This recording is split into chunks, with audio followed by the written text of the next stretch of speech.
All right, in this lesson we're going to talk about subtracting integers. In the last lessons we talked about adding integers using a number line and chips. Well, now we're going to talk about the operation of subtraction. Before we begin, we have to know what the idea of a double negative rule is. And basically what it's saying is you can't have two things that mean negative put together. If you do, that means that it's actually going to give you a positive. So, if we were to look up at this example up here, I know it's a little confusing because it looks like I have negative parentheses, negative x parentheses equals x. Well, this negative out front actually is technically a -1 out front. So what it's actually saying is this: -1 times negative x equals x. A negative times a negative is going to give us a positive, and we're going to really focus on that in the next section when we talk about multiplying integers. But for right now, I wanted to show you that two negatives, when you multiply them together, will give you a positive number. So, back to this double negative rule. If we were to look at the example here, I want to show you a little trick. Anytime that you see two negatives right next to each other, split in half by a parenthesis, I want you to do this. I want you to connect them, and I want you to put a plus in the middle of them. This actually turns into a +3. I'll do the same thing over here. I'm going to connect them and write a plus. Anytime you see two negatives split in half by a parenthesis, you can make it a plus. Now, what does this double negative rule mean? Well, here's what it means. I have a great example here for you. Now, listen to this. I'm not going to not do my homework tonight. Isn't that the same as I am going to do my homework tonight? Go ahead and think about that for a second. Notice how I have a not and a not all in one sentence. That's a double negative. It's a negative because the word not has a negative connotation to it, and I have two of them, which means double. And when I do that, it actually makes it turn positive. So if you think about the next sentence, it says, I am going to do my homework. That's a positive connotation. So two negatives actually create a positive connotation. Now, how does it work whenever you're dealing with math? Let's take a look at these problems. Notice how they're all subtraction problems. Okay, well, for these, you can see that all of them have this double negative. So I'm actually going to go ahead and I'm going to connect my first double negative. Connect them, and I'm going to make it a plus. Didn't that make the problem so much easier? Instead of saying 2 minus -3, I'm actually going to say 2 plus 3. And we all know that 2 plus 3 is 5. Let's try the next one. 7 minus -4. Looks kind of tricky, doesn't it? But I've got this double negative. Let's go ahead and connect it and make a plus. So much easier. 7 plus 4 is 11.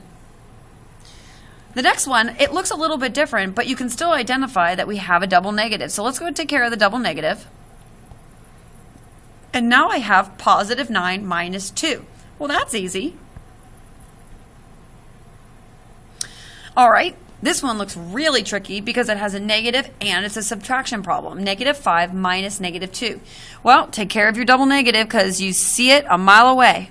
I'm going to make that into a plus. Now, look at this problem. This looks very familiar. We just studied this when we studied adding integers.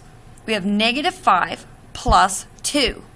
All right. Well, you can use your number line, or you can use your chips, or you can think about where on the number line are these numbers bouncing from? If you think, I'm going to start at -5 and I'm going to move in the positive direction 2. And that's going to let me result with -3. -6 minus -10, another negative. I'm going to go ahead and combine my double negatives, and I have -6 plus 10. So I'm going to start at -6 on my number line, and I'm going to add 10 spaces to that -6. And when I land, I'm not going to land at 10. I'm going to land at +4, because if I start at -6 and I add 10 spaces, I'm going to land at +4. And the last one here, I'm going to go take care of my double negative. And now I have +7 minus 10. All right, if I start at +7 on my number line, and I subtract 10, I'm going to be at -3 when I end. All right, let's go ahead and practice some more. Take a moment and pause the video and see if you can complete these problems on your own before going over the answers as I do. So go ahead and pause the video at this time. Okay, let's go and let's work this one. 4 minus -6. I've got my double negative, so I'm going to go ahead and add my two numbers. 12 minus -6. I'm going to go ahead, make my double negative, and I'm going to add them. -5 minus 3. Make my double negative and subtract them. -5 minus -2. I'm going to go ahead and make my double negative. This is where you can start using your number line, or you can start using your chips. Let me show you an example of chips. So I'm going to use 1, 2, 3, 4, 5. 5 negative chips, and then I'm going to use 2 positive chips. And remember, when we use chips, we want to find our zero pairs. So here they are. What am I left with? I am left with -3 chips. -8 minus -5. I'm going to go ahead and connect my double negative, and I have -8 plus 5. That's going to leave me at -3. Last double negative. I have +2 minus 6. So if I start at +2 in the number line and I subtract 6, I'm going to be left at -4. Okay, now let's get into a different concept. I'm going to teach you this idea of KCC, or keep, change, change. That's what I like to use when I'm subtracting integers. Now, the really important part is truly that you cannot use KCC for anything unless it is subtraction. So, well, I spelled subtraction wrong. Please forgive me. But it only works for subtraction, no other operations. So the great thing about KCC is, just like in some of the other examples we were looking at when we were doing the double negative, you can change any subtraction problem into an addition problem, which is a lot easier to do. So let's look at the first one here. It says example, -4 minus 9. I'm looking right here. Now, the idea of KCC is keep, change, change. I'm going to keep my -4. I'm going to change my subtraction sign to an addition sign. You can see this right here. And my 9, I'm going to change from whatever kind of 9 it is. Right now it's positive. I'm going to change it to a negative. So now my new problem you can see is here. -4 plus -9. And the great thing about adding like numbers, like a negative and a negative, is you're just going to add them and make the number negative. So really what you're doing is you're taking 4 plus 9. That's going to give me 13. And because they're both negative, my answer is going to be negative. So that's going to be my answer. So it's much easier to do whenever you, you create an addition problem. Let's look at the other example here. So notice here I have -3 minus, and then I have a -6. So I'm going to keep my -3. I'm going to change my negative, or my minus sign, to a positive. And I'm going to change my -6 to a +6. So here's my new problem. Notice that I have an addition problem. If I can do an addition problem, I can do any subtraction problem. So -3 plus 6 is going to give me a +3 as my answer. So let's go ahead and do some practice. -2 minus 9. All right, KCC. You can even write KCC right underneath it if you like. I'm going to go ahead and I'm going to keep -2 exactly the same. I'm going to change my minus sign. I'm going to change it to a plus sign. You're going to notice that you're always going to change it to a plus sign because this only works for subtraction problems. And then I'm going to take my 9, and I know that it's 9 because if I put a little line between the negative and the 9, it's a +9. I'm going to change it to a -9. Watch what I do here. I'm going to put in parentheses because remember we talked about you can't have two operations next to each other. It always has to be a parenthesis in between. Now look, we have -2 plus -9. I have two negative numbers that I'm adding. So I can just add them together like normal. That's going to give me -11. I know my answer is going to be negative because both numbers are negative. All right, let's try another one. I'm going to write KCC underneath, and I know I can use KCC because it's a subtraction problem. I'm going to go ahead and keep my 4 exactly the same. I'm going to change my minus sign to a plus sign, and I'm going to take my +12 and I'm going to make him a -12, adding parentheses because I can't have those two signs next to each other. And now I have 4 plus -12. We talked about this in our last lesson. 4 plus -12. Well, you can use a number line or you can use chips. And that's going to give us -8. Let's do another one. KCC. I'm going to go ahead and I'm going to keep my -3. I'm going to change my negative to a positive.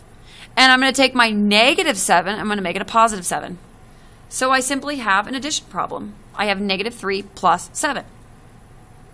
That's going to give me +4.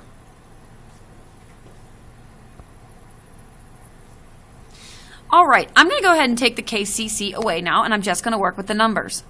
-5, I'm going to keep -5 exactly the same. My subtraction sign I'm going to change to a plus, and my +9 I'm going to change to a negative.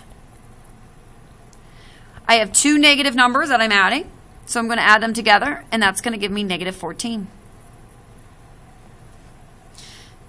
All right, I'm going to go ahead and keep my 6 in the next one. I'm going to change my subtraction sign to an addition sign.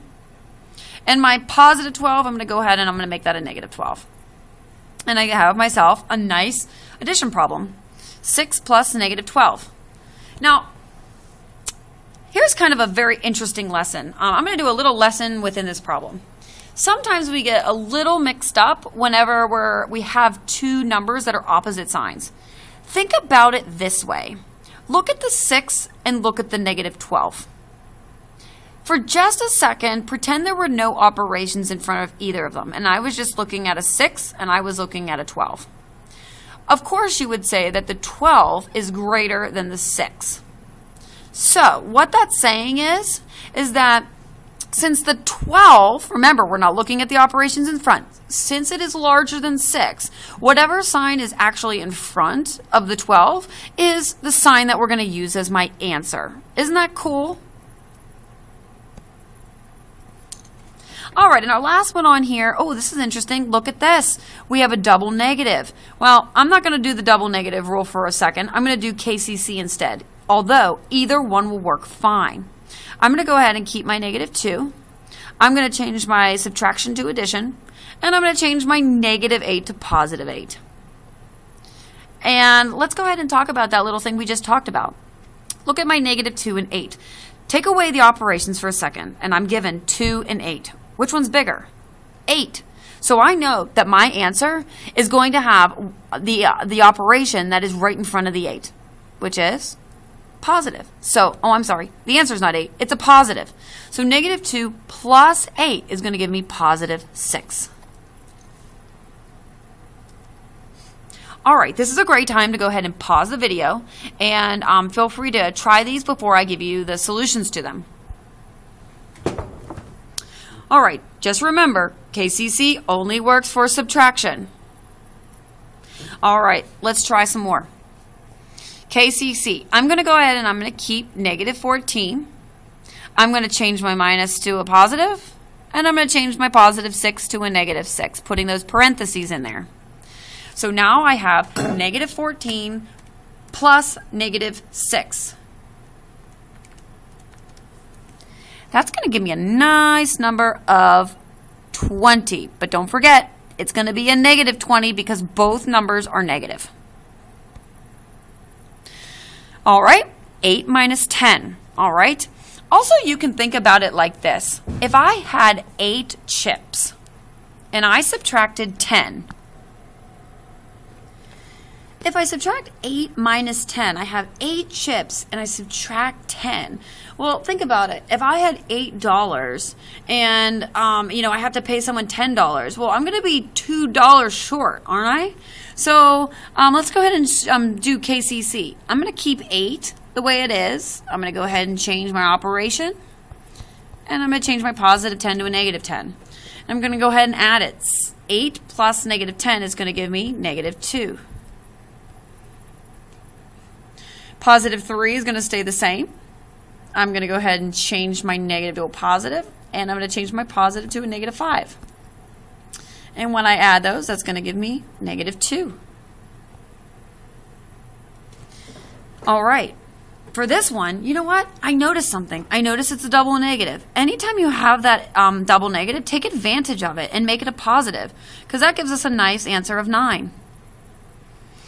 I've got another double negative here. Take advantage of it. I'm going to make it a plus. Negative 4 plus 10. Well, that's going to give me positive 6.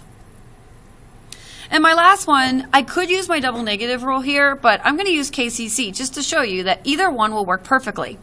I'm going to go ahead and leave negative 6 the way it is. I'm going to change my negative and make it a positive. And then I'm going to change my negative 4 and make him positive 4.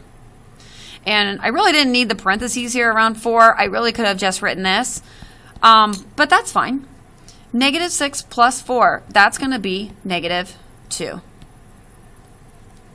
And that's the end of our subtraction lesson.